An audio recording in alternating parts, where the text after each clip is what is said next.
ሊሰማ ኢየሱስ ዳግም ይመጣል። ደስ ይበለን እንዘምር፣ ኢየሱስ ዳግም ይመጣል። ይመለሳል ይመለሳል፣ ኢየሱስ ዳግም ይመጣል።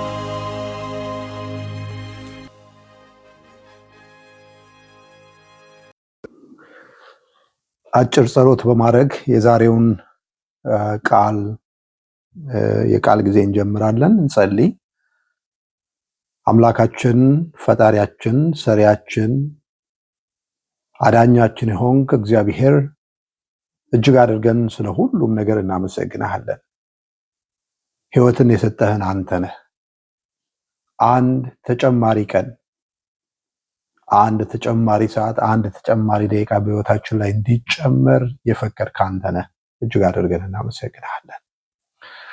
እኛም በተጨመረልን ጊዜ ይሄው ያንተን ቃል ለመናገር ያንተን ቃል ለመስማት በዚህ መስመር ላይ ያለውን በምንከፍትበት ጊዜ ያንተን ሐላወት፣ ያንተን መገኘት፣ ያንተን መናገር እንሻለንና በዚህ ሰዓት እንድትገኝልን መልካም ፈቃድ ይሁን። ቃልህን ከፍታ አስተምረን፣ ልባችንንም ለቃልህ ክፍት አድርግ። በጌታ በኢየሱስ ክርስቶስ ስም አሜን። እግዚአብሔርን እናመሰግናለን። እንግዲህ ኤልሮኢ ክፍል 3ን አብረን እንመለከታለን። ክፍል 1ን ክፍል 2ን አይተን ነበር። ዛሬ ክፍል 3 ላይ የምናየው የዝምታ ሰይፍ በሚል ስር ነው የምንመለከተው። የዝምታ ሰይፍ በሚል የአጋርን ሕይወት የምናይ ይሆናል። ወገኖቼ ብዙ ጊዜ ስለ ቁጣ እንናገራለን፣ ስለ ጭካኔ እንናገራለን፣ ስለ ክፉ ቃላት፣ ስለ ክፉ አንደበት እንናገራለን፣ ስለ ተንኮል እንናገራለን፣ ስለ ስርቆት፣ ስለ ግድያ፣ ስለ ሌሎች ነገሮች በሰዎች ላይ አንድ ሰው ሌላ ሰው ላይ ሊያደርስ የሚችሉትን ነገሮች እያነሳን ኃጢአት መሆናቸውን አበክረን እንናገራለን፣ እንቃወማለን። ዛሬ ግን ዝምታ ስለሚባለው ሰይፍ ወይም ዝምታ ስለሚባለው ኃጢአት አብረን የምንመለከት ይሆናል። አብዛኛውን ጊዜ እከሌ ወይም እከሌት ክፉ ነው ወይም ክፉ ናት የምንለው ተናጋሪውን ሰው ነው። ይቅርታ። ብዙ ጊዜ ክፉ ናቸው የምንላቸው ሰዎች ተናጋሪ ሰዎች ናቸው። ዝም ያለው ግን ጨዋ ነው። አዎ ዝም ማለት መልካም ነው። ነገር ግን ሁሌም ጨዋነት አይደለም። ዝም ማለት መልካም ነው። ነገር ግን ሁል ጊዜ አይደለም። ኃጢአት የሚሆንበት ጊዜ አለ። ዝምታ ከክፋት የተነሳ ላይሆን ይችላል። ነገር ግን ዝምታ ከሌሎቹ የበለጠ ክፋት የሚሆንበት ጊዜ አለ። አጋርም በእንደዛ አይነት ሁኔታ ውስጥ ነው የነበረችው። ዘፍጥረት ምዕራፍ 16ን እያጠናን ያለ ነውና ዘፍጥረት ምዕራፍ 16 ቁጥር 6ን ቁጥር 7ን ስንመለከት በሳራና በአብርሃም መካከል የነበረውን ንግግር እንመለከትና ባለፉት ክፍሎች እንዳየነው ሁሉ እንግዲህ ሳራ ከአብርሃም ጋር አብርሃም ላይ ቅሬታዋን አቀረበች። አጋር ምን ያክል እንዳቃለለቻት እና ለሷ አልገዛ እንዳለች አይነት አድርጋ አቅርባለች እሷን። በዚህ ሰዓት እንግዲህ መልስ መስጠት የሚጠበቅበት አብርሃም ነው። ሴቶች ላይ የሚደርሱትን ጉዳቶች አይተናል። ዛሬ ደግሞ የአብርሃምን ድርሻ የወንዱን ድርሻ እንመለከታለን።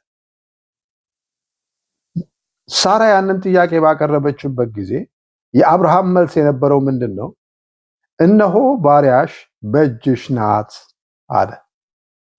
እነሆ ባሪያሽ በእጅሽ ናት፣ እንደ ወደድሽ አድርጊባት ብሎ ነበር የመለሰው። በጣም ነው የሚያሳዝነው። እነሆ ባሪያሽ በእጅሽ ናትና እንደ ወደድሽ አድርጊባት። አይታችሁ ከሆነ የሳራ ንግግር በደንብ አድርጋችሁ ቀርባችሁ ካያችሁ በእኔና በአንተ መካከል እግዚአብሔር ይፍረድ፣ ማን ጥፋተኛ እንደሆነ እያለች ነበር ሳራ ስትናገር የነበረው። አብርሃም ግን ጥያቄውን እንዳላቀረበ እናውቃለን። ቢያንስ እሱ አይደለም አጋር ጋር ልግባ ያለው፣ እሱ አይደለም ከአጋር ልውለድ ብሎ ሀሳቡን ያመጣው። የሀሳቧ ምንጭ የነበረች ራሷ ሳራ ናት። ወደ አጋር እንዲገባ ያደረገችው እሷ ራሷ ናት።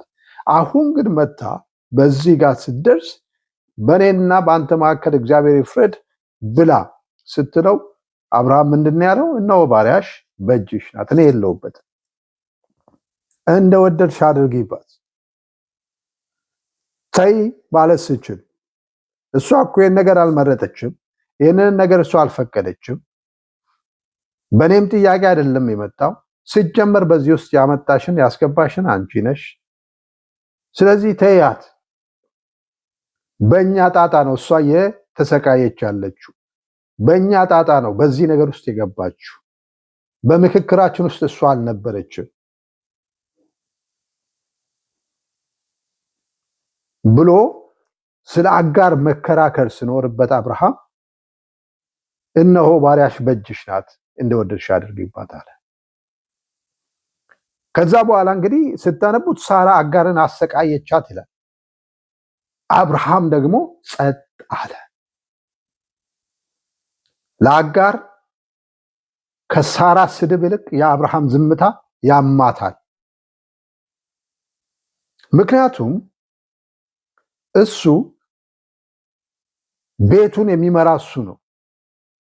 በሁለቱ መካከል ምስክር መሆን የሚችል፣ በሁለቱ መካከል ስልጣን ያለው፣ ሳራንም ዝም በይ ማለት የሚችል፣ አጋርንም ሊቆጣት የሚችል አብርሃም ነው። መቆጣት የሚችለው ማስተካከል የሚችለው ይህንን ችግር ማረም የሚገባው አብርሃም ጸጥ ካለ ለአጋር ከሳራ ክፋት ይልቅ ከእሷ ስድብ ይልቅ እሷ ከምታሰቃያት ይልቅ የአብርሃም ዝምታ በጣም ነበር የሚያማት። በዝምታ ሰይፍ ነበር የሚመታት የነበረው። ክፉ ነገር አይናገራትም። ነገር ግን ሳራን ተይ አይላት። እነሆ በእጅሽ ናት፣ እንደወደድሽ አድርጊባት። በቃ አለቀ። እኔ የለሁበትም። አስታውሱ፣ አብርሃም ቃል የተገባለት ሰው ነው። ትልቅ ሰው ነው። የቃል ክዳን ሰው ነው። ቃል ክዳንን የተሸከመ ሰው ነው። የቤተሰቡ ካህን ነው። የእግዚአብሔርን ድምፅ ቀጥታ የሰማ ሰው ነው። እንደኛ ከመጽሐፍ አንብቦ አይደለም። እንደኛ በሌላ ሰው ተመስክሮለት አይደለም። ቃል በቃል ከእግዚአብሔር የሰማ፣ የእግዚአብሔርን ድምፅ ቀጥታ የሰማ፣ ቃል ክዳኑን ከእግዚአብሔር ቀጥታ የተቀበለ ትልቅ አገልጋይ፣ የከበረ አገልጋይ። ነገር ግን ግጭት በተነሳበት ጊዜ ወደ ኋላ አፈገፈገ።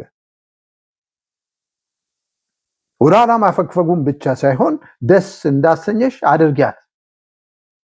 ከዛ በኋላ እሱ ወጣ ከጨዋታው፣ ዝም ብሎ ተመልካች ሆነ። ይህንን በማይበት ጊዜ ወደ አእምሮ የሚመጣው የጲላጦስ ነገር ነው። አብርሃም ያደረገው ልክ እንደ ጲላጦስ ነው። ከዛ የተለየ ነገር አልነበረም በዚህ ውስጥ። ጲላጦስ በተደጋጋሚ እሱ ፊት ካቀረቡት በኋላ ጩኸታቸው ባየለ ጊዜ ኦኬ መጥቶ እጁን ታጥቦ ኦኬ እኔ ከዚህ ሰው ደም ንጹህ ነኝ አለ። በቃ እኔ በዚህ ሰው ላይ ኃጢአትን አላየውም፣ የበደለውን ነገር፣ ያጠፋውን ጥፋት፣ ለሞት የሚዳርገውን ነገር አላየውም፣ እኔ ምንም የለም። እናንተ ግን ወስዳችሁ እንደፈለጋችሁ አድርጉ አለ። ማቴዎስ 27 ላይ ሄዳችሁ ስታነቡ እናንተ እንደፈለጋችሁ አድርጉ ወስዳችሁ፣ እኔ ግን በቃ ምንም አላየውም በቃ ብሎ እጁን ታጥቦን የተመለሰው ጌታ ኢየሱስ በሚሰቅሉት ጊዜ፣ ያንን ሁሉ እሱ ላይ በሚያደርጉበት ጊዜ፣ በሚገርፉበት ጊዜ፣ በሚተፉበት ጊዜ፣ ያንን ሁሉ በሚያደርጉበት ጊዜ እኔ ተናግሬያለሁ፣ እኔ እጄንም ታጥቤያለሁ፣ የለሁበትም። ማስቆም የሚችል ግን እሱ ነው የነበረው። ማስቆም የሚችል ይሄ ነገር አይሆንም ማለት የሚችል ይሄ ነገር ትክክል አይደለም ሊደረግ አይገባም ማለት የሚችል እሱ ነው የነበረው። እንግዲህ እሱ ዝም ካለ ማን ነው ሊናገር የሚችለው? እሱ ዝም ካለ ማን ነው ሊያስተካክል የሚችለው? እንደዛ ነበር ያደረገው ማለት ነው። እንደወደዳችሁ አድርጉ። አብርሃምም እንደዛ ነው ያለው። ደስ እንዳሰኘሽ አድርጊ ይባታል። ብዙ ጊዜ ዝምታ የምንመርጥ ሰዎች ወይም ደግሞ ዝም የምንል ሰዎች ኒውትራል የሆንን ይመስለናል። እኔም ያለብን ችግር ነው ይሄ። ዝም በማለታችን ኒውትራል የሆንን ይመስለናል። ጥሩ ያደረገን ይመስለናል። አዎ ኒውትራል መሆን ጥሩ ነው። ጥሩ ሀሳብ ነው። ግጭት ውስጥ አለመግባት፣ አለመወገን፣ ጎራ አለመያዝ ጥሩ ሀሳብ ነው። ነገር ግን በእኛ ዝምታ የሚጎዱ ሰዎች ሲኖሩ እሱ ነው በጣም የከፋ የሚሆነው። የኔ ዝም ማለት ሌላውን የሚያሰይፍ ከሆነ፣ የኔ ዝም ማለት ሌላውን የሚያሰቅል ከሆነ፣ የኔ ዝም ማለት ሌላው እንዲሰቃይ ምክንያት የሚሆን ከሆነ ትክክል አይደለም። አጋር ወጥታ የኮበለለችው ሳራ ስላሰቃየቻት ብቻ አይደለም፣ ነገር ግን የሚከላከልላት ስለሷ የምናገር ስላልነበረም ጭምር ነው። ለዚህ አይነት ነገር ደርሶባችሁ የሚያውቅ ከሆነ ይገባችኋል። አንድ የሚበድላችሁ ሰው ቤት ውስጥ ኖሮ ሌላው ሁሉ ተመልካች ደግሞ ጸጥ ብሎ የሚመለከት ከሆነና ተይ ተው የሚል ከሌለ ምን ያክል እንደሚጎዳ አክቹአሊ በቀጥታኛ ላይ ከሚደርሰው በላይ የሌሎቹ ዝምታ በጣም ነው የሚጎዳው። ደስ የሚለው ነገር ግን ይሄ ነው። ሰው አይቶ ዝም ባለበት ሰዓት እግዚአብሔር ራሱ ተናገረ። ክብር ለእግዚአብሔር። ክፍል 2 ውስጥ እንዳየ ነው ቁጥር 7 ላይ የእግዚአብሔር መልአክ በበረሃ እያለች ወደ እርሷ ነበር የመጣው። በኮበለለች ጊዜ፣ በወጣች ጊዜ፣ በሄደች ጊዜ በበረሃ እያለች የእግዚአብሔር መልአክ ወደ እሷ መጣና ተገለጠላት። መሪዎች ዝም ስሉ ኤልሮኢ ይናገራል። ወገኖቼ የሚመለከታቸው ሰዎች ጸጥ ስሉ አይቶ እንዳላዩ በሚሆኑበት ጊዜ ኤልሮኢ ጣልቃ ይገባል። ኤልሮኢ ይናገራል። እግዚአብሔር ይናገራል። የሚመለከታቸው የቤተሰብ አባላት ዝም ስሉ እግዚአብሔር ይናገራል። ተጎጂዎችን እያየ የሚበደሉትን እያየ ያለ ጥፋታቸው የሚሰቃዩትን እያየ እግዚአብሔር ለዘላለም ዝም አይልም።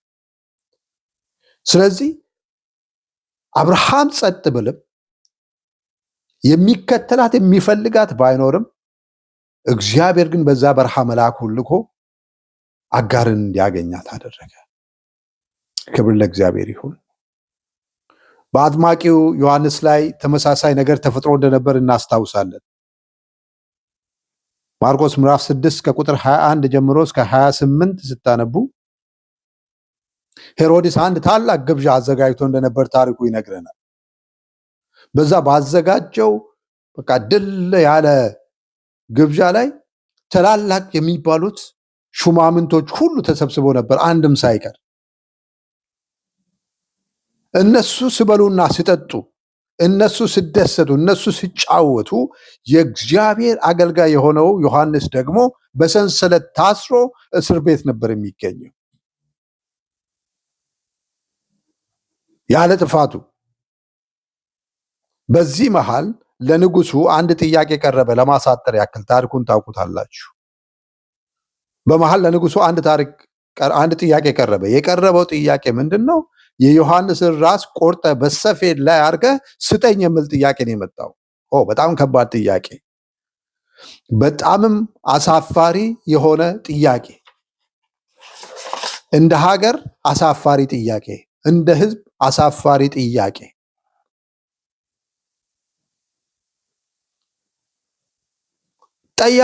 በእርግጥ ጠያቂዋና እናቷ በድብቅ ተመካክሯል። ታሪኩ ያን ነው የሚነግረን። ጠያቂዋ ከእናቷ ነው ያንን ያገኘችው። ይህን ክፋት የጠነሰሰችው እናቷ ናት። ወጣቷ ግን መታ የጠየቀችው የዮሐንስን ራስ ተቆርጦ ሰፌድ ላይ ተደርጎ እንዲሰጣት ነበር። ጥያቄው ግን የቀረበው በፖስታ ታሽጎ አልነበረም፣ ወይም ደግሞ በጆሮ ተብሎ በድብቅ ለንጉሱ ተነግሮ አይደለም።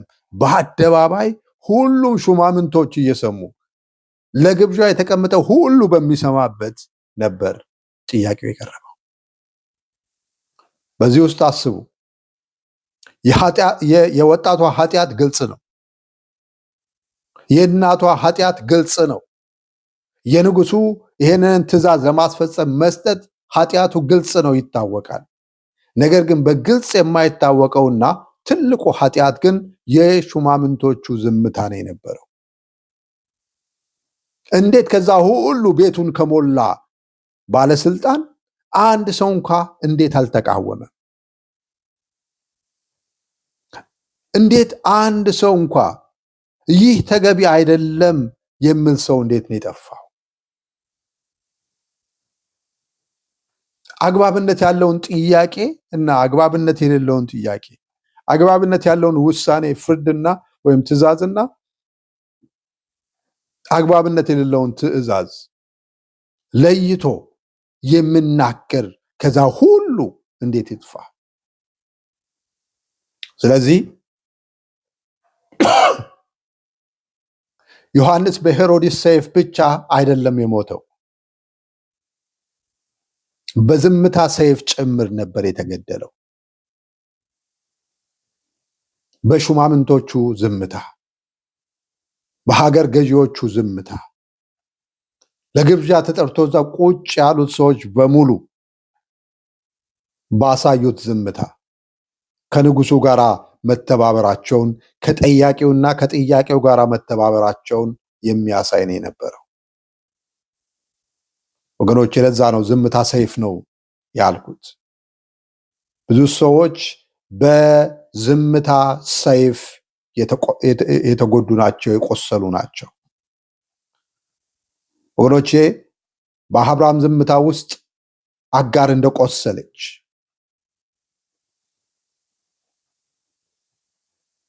በነዛ ሹማምንቶች ዝምታ ውስጥ ዮሐንስ እንደተሰየፈ፣ በንጉሱ ዝምታ ውስጥ ጌታ ኢየሱስ እንደተሰቀለ፣ ወገኖቼ ዛሬ በእኔና በእናንተ ዝምታ ምክንያት በቤታችን ጣሪያ ስር የሚሰቃዩ ሰዎች አሉ ወይስ የሉም የሚለው ጥያቄ ነው። በቢሮአችን ውስጥ የሚሰቃዩ ሰዎች አሉ ወይስ የሉም? በቤተ ክርስቲያናችን ውስጥ የሚሰቃዩ ሰዎች አሉ ወይስ የሉም? በእኛ ዝምታ ዛሬ ዝምታችንን እንድንፈትሽ እግዚአብሔር ይርዳል። እናንተስ በሌሎች የዝምታ ሰይፍ ተመታችኋል?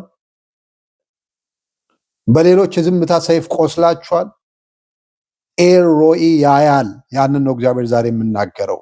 እርሱ ይናገራል። ሌሎች ባይናገሩ ስለ እናንተ እሱ ይናገራል። ዝምታ በዳዩን ያግዛል፣ ተበዳዩን ግን ይጎዳል። ዝም ስንል ኃይል ያለውን አቅም ያለውን እየጎዳ ያለውን በማገዝ ላይ እንገኛለን። የሚበደለውን አቅም አልባ የሆነውን ግን እየጎዳን እንሄዳለን። ምሳሌ 31 ቁጥር 8 እና 9 ግን የሚመክረን ይሄን ነው። ምሳሌ 31 8 እና 9 እንዲህ ይላል፣ ልጄ ሆይ ስለ ራሳቸው ችግር መናገር ለማይችሉ ሰዎች አንተ ተናገርላቸው። እደግመዋለሁ፣ ልጄ ሆይ ስለ ራሳቸው ችግር መናገር ለማይችሉ ሰዎች አንተ ተናገርላቸው። ፍርድ አጥተው ለተጨቆኑ ሰዎች መብታቸውን አስከብርላቸው። ስለ እነርሱ ተናገር፣ ትክክለኛ ፍርድም ፍረድላቸው። የድሆችንና የችግረኞችን መብት ጠብቅ ይላል። እግዚአብሔር ልጆቹን የሚመክረው ይሄን ነው። መናገር ለማይችሉ ስለ ችግራቸው መቆም የማይችሉ የተበደሉትን የተጎዱትን ስለነሱ መናገር እንድንችል እግዚአብሔር ይፈልጋል። እነዚህን ጥያቄዎችን ራሳችንን በመጠየቅ ዓመቱን እንድንጀምር እፈልጋለሁ። የኔ ዝምታ ማንን ጎድቷል? ማንን አቆስሏል? ወይስ ማንን እየጎዳን ያለው? በዝምታው የተጎዳን እኛ ራሳችን ከሆንን ደግሞ ስለኛ ኤልሮይ እንደምናገር በማወቅ ኤልሮይ ዝም እንደማይል በማወቅ አዎ ስለኔ ዝም ያሉ ሰዎች አሉ። በዝምታቸው ሰይፍ የወጉኝ ሰዎች አሉ። ኤልሮይ ግን ይናገራል። እሱ ዝምም አይልም። ኤልሮይ ያያል፣ ይመለከታል፣ ይፈርዳል፣ ይናገራል ብለን ለኤልሮይ ማስረከብ እንድንችል እግዚአብሔር ይርዳን። እግዚአብሔር ይባርካችሁ። ተባረኩ።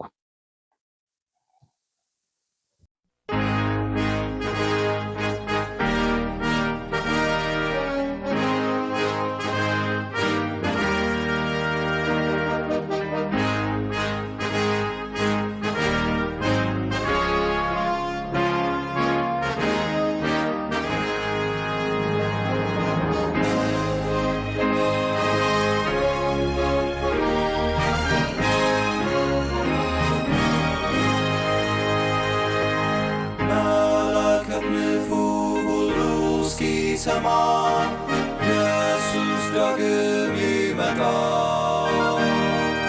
ደስ ይበለን እንዘምር፣ ኢየሱስ ዳግም ይመጣል። ይመለሳል ይመለሳል፣ ኢየሱስ ዳግም ይመጣል። ተራሮቹ ኢየሱስ ዳግም ይመጣል። ኢየሱስ ይመጣል በክብር ዙፋን። ኢየሱስ ዳግም ይመጣል። ይመለሳል ይመለሳል፣ ኢየሱስ ዳግም ይመጣል። ፍጥረቱ ሁሉ ይናገረናል፣ ኢየሱስ ዳግም ይመጣል። እስከ ባህር ዳር ሁሉ ያየዋል፣ ኢየሱስ ዳግም ይመጣል። ይመለሳል ይመለሳል፣ ኢየሱስ ዳግም ይመጣል። የምድር መናወጥ ለሰዎች ይላል፣ ኢየሱስ ዳግም ይመጣል። አውሎ ነፋስም ያስታውቀናል፣ ኢየሱስ ዳግም ይመጣል። ይመለሳል ይመለሳል፣ ኢየሱስ ዳግም ይመጣል። ሕዝብም ይቆጣል፣ በዚህ ይታወቃል፣ ኢየሱስ ዳግም ይመጣል።